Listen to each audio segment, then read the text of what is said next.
Nama saya Sayyidi Mansuryo Hadiprojo. Pangkat saya terakhir di TNI adalah Letnan Jenderal TNI.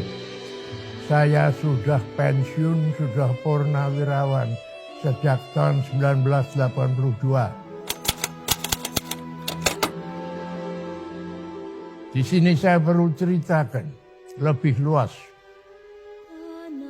Pertama perlu adik-adikku, anak-anakku, cucu-cucuku tahu bahwa pada tahun 1948 masih sedang perang dengan Belanda. Dia berontak di Madiun dan menimbulkan banyak kematian. Tidak hanya di Madiun, tapi di mana-mana di mana dia bergerak. Seperti antara lain saya ceritakan tadi bahwa pada hari ini, artinya pada tanggal 29 September tahun 1948, ayah Profesor Sri Edi Suasono yang menjadi penjabat di Ngawi dibunuh bersama dengan penjabat-penjabat lain yang tinggal di Ngawi seperti Wedana dan sebagainya. Selain dari itu, ada pembunuhan lain-lain di Madiun, di Blora, di Pati, pendeknya di tempat-tempat di mana PKI relatif ada kekuatan, dia melakukan pembunuhan. Akan tetapi dengan ridho Allah, pemberontakan PKI di Madiun dalam tempo 1 bulan kita bisa selesaikan. Pasukan TNI Angkatan Darat, khususnya Siliwangi, berhasil menyelesaikan tugas yang dilimpahkan oleh pemerintah untuk menyelesaikan itu. Pada waktu itu, Bung Karno tegas. Ketika pemberontakan dimulai, Bung Karno menanya kepada rakyat. Rakyat memilih Soekarno atau Musso. Musso adalah nama pemimpin PKI waktu itu. Jadi tegas Bung Karno. Dan rakyat milih Soekarno. Dan Soekarno menang. Sehingga kita dengan cepat dapat mengakhiri, menyelesaikan pemberontakan Madiun itu.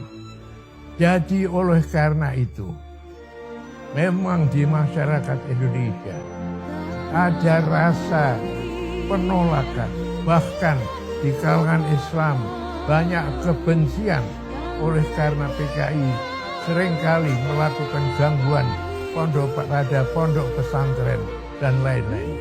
Akan tetapi sejarah membantu PKI karena pada bulan Desember tahun 1948 Belanda menyerang. Dan ketika Belanda menyerang, masih ada unsur-unsur PKI yang belum kita likuidasi. Unsur-unsur PKI ini kemudian turut melawan Belanda. Dan oleh karena itu, oleh Republik khususnya Pak Gatot Subroto sebagai Gubernur Militer Jawa Tengah memaafkan mereka dan melakukan pemberontakan dan membenarkan mereka ikut serta melawan Belanda. Jadi oleh karena itu PKI boleh dibilang selamat ketika setelah dia berontak di Madiun. Memang pemimpin-pemimpinnya seperti Musso, Amir Syarifuddin, Maruto Darusman, ini semua mengalami karena ketangkep. Mereka semua kita hukum mati. Maka tetapi masih banyak yang selamat. Antara lain yang selamat adalah D.N. Aidit yang waktu itu masih muda dan teman-temannya yang setelah tahun 50 kemudian membangun kembali PKI. Dan mereka berhasil karena mereka kemudian dibantu oleh Uni Soviet dan Republik Rakyat Cina yang waktu itu juga sedang dalam perang dingin dengan blok barat. Dengan bantuan itu, maka PKI di Indonesia yang pada tahun 48 berontak, tapi selamat, dan pada waktu Republik Indonesia mengadakan pemilihan umum pertama pada tahun 1954, PKI malah menjadi nomor 4. Nomor 1 adalah Masyumi, nomor 2 adalah PNI, nomor 3 adalah Nahdlatul Ulama, dan nomor 4 PKI. Jadi bisa kita bayangkan bahwa dia berkembang terus dengan bantuan juga dari luar negeri.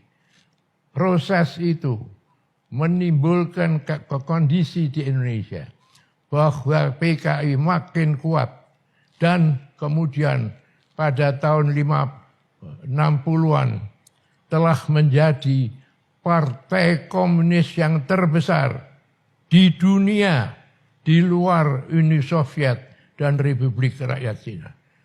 Kalau sampai Presiden Soekarno tidak ada, PKI akan mengalami perlawanan dengan TNI Angkatan Darat yang tidak bisa menyetujui keberadaan PKI di Indonesia. Hubungan Republik Indonesia dengan Uni Soviet dan dengan Republik Rakyat Cina menjadikan Bung Karno juga sangat dekat. Dan oleh karena itu, satu saat suatu tim dokter dari Cina yang oleh Menteri Luar Negeri Subandrio dibawa dari Cina ke Indonesia untuk melihat kondisi Bung Karno, menyatakan bahwa kondisi Bung Karno rawan.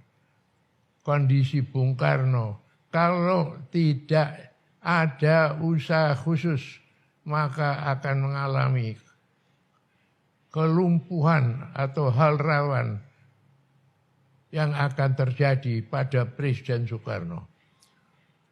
Tentu ketika mendengar ini, pimpinan PKI dan pimpinan Republik Rakyat Cina waspada dan mengambil tindakan-tindakan dan merasa perlu mengambil tindakan-tindakan agar supaya tidak terjadi PKI dihancurkan oleh TNI Angkatan Darat.